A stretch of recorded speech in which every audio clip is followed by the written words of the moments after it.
The data is in. Racism is on the rise, and the consequences are huge. Historically, about 8 to 10% of Australians have always held racist views. Now, research shows this figure has increased to 15 to 20%. Yes, it's almost doubled. You can pinpoint it historically when things will get worse for particular groups. So the war on terror, for instance, right? 9/11 has really came with a huge increase in Islamophobic incidents that have been reported. Now, in the midst of the pandemic, Asian Australians, in particular Chinese Australians, are really bearing the brunt of that kind of racism.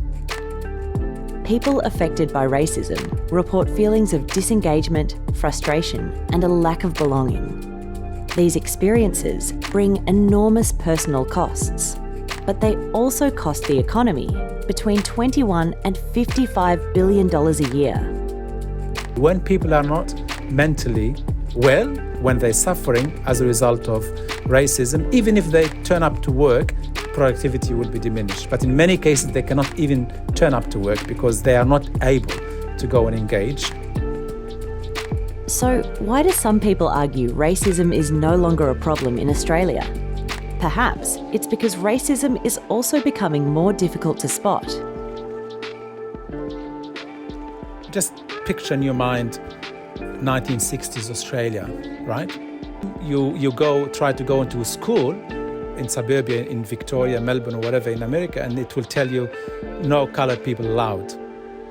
Now, newer forms of racism, they're much less about that open segregation, discrimination, and much more about how we are dealing with groups which come from those minoritized backgrounds, indigenous backgrounds.